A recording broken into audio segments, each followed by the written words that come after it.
بخاری میں بھی ہے، مسلم میں بھی ہے، قاضی اجاز نے شفا میں بھی لکھا، امام قسطلانی نے بھی لکھا ہے۔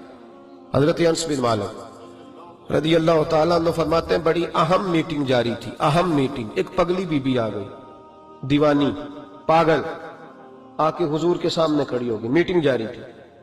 پاگلوں کو صرف ان کی اماں ٹائم دیتی ہے، اس کے علاوہ نہیں کو ٹائم دیتا۔ میں نے دیکھا ہے ماں اب نارمل بچے کو بھی کئی کئی گھنٹے سنبھالتی ہے، بلکہ زندگی اس کے ساتھ بتا دیتی ہے۔ 22 سال کے بچے کے پیمپر اماں بدلتی ہے، سوائے ماں کے، وہ بھی اللہ اگر توفیق دے تو، ورنہ کوئی قریب نہیں آتا۔ ایک اب نارمل بی بی، تھوڑا سوچئے گا، افسانہ نہیں سنا رہا، یہ افسانہ نگاری نہیں ہے، یہ وہ رنگ ہے جس کا سورج بھی گواہ ہے، جس کا چاند بھی گواہ ہے، جس کی یہ دھرتی گواہ ہے، آسمان گواہ ہے۔ یہ وہ انداز ہے، اور یہ اس پر ٹائم نہیں لگا، صرف 23 سالوں میں ہر چیز بدل کے رہ گئی۔ محبوب رحمت صلی اللہ تعالی علیہ وسلم کے سامنے پگلی عورت، پھر ذہن پہ زور دینا۔ دیکھا ہے کبھی پاگلوں کو کوئی ٹائم دیتا؟ حضرت انس بن مالک رضی اللہ تعالیٰ عنہ کہتے ہیں پاگل بی بی آ کے کھڑی ہوئی، کہنے لگے یا رسول اللہ مجھے کوئی کام ہے۔ ڈھیروں لوگ بیٹھے تھے حضور کی بارگاہ میں، محبوب نے توجہ فرمائی، فرمایا کیا کام ہے؟ کہتے ہیں حضور نے کہا ہی تھا کیا کام ہے کہ اس کے قبیلے والے لوگ بول پڑے، کہنے لگے یا رسول اللہ یہ تو پگلی ہے، دیوانی ہے، ایسے ہی کرتی رہتی ہے، چھوڑے۔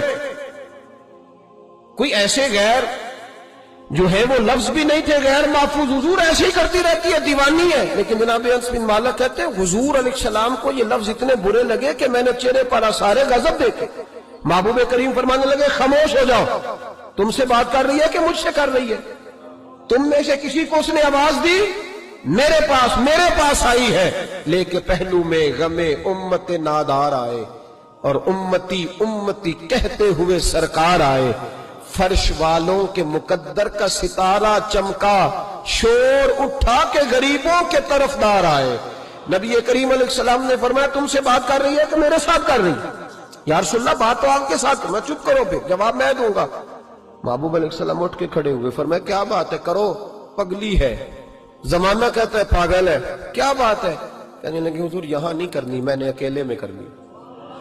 حضرت انس کہتے ہیں حضور کو اکیلے میں لے گئی، سارا مدینہ گزر کے صحرا آ گیا، ریت پہ حضور کو بٹھا لیا، محبوب بیٹھ گئے، میں بھی پاس تھا۔ کہتے ہیں اس نے اپنے دکھ چھیڑ دیے، کہنے لگی حضور مدینے کے بہت سارے لوگ مجھے پاگل سمجھتے ہیں، میرے اپنے بھی میری بات نہیں سنتے، بچے مجھے روڑے مارتے ہیں، یا رسول اللہ کوئی وقت پہ کھانا نہیں پوچھتا، وہ جو سوال کرتی میرے محبوب تسلی کے ساتھ جواب دیتے۔ کہتے ہیں یہ واحد بی بی تھی جو حضور کو باتوں میں ٹوک بھی لیتی، پگلی تھی نا بیچاری، ٹوک بھی لیتی حضور کو۔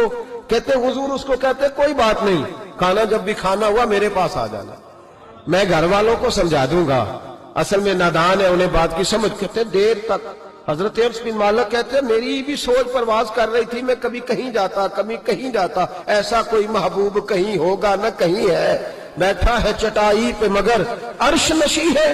کہتے ہیں دیر تک وہ خاتون باتیں کرتی رہی، اور ایسی عجیب بات کرتی جو شاید کوئی نہ سن پائے، حضور سنتے بھی، تسلی بخش جواب بھی دیتے، اپنی مرضی سے اٹھی، اور حضور سے کیا کہتی ہے؟ کہتی ہے میں اب تھک گئی ہوں، آپ جائیے، میں تھک گئی ہوں، آپ جائیے۔ محبوب علیہ السلام فرمانے لگے اس طرح کر، ابھی تو تو جا، لیکن دوبارہ جب تیرا دل کرے تو آ جانا، مجھے کوئی روک ٹھوک نہیں ہے، جب تیری طبیعت چاہے۔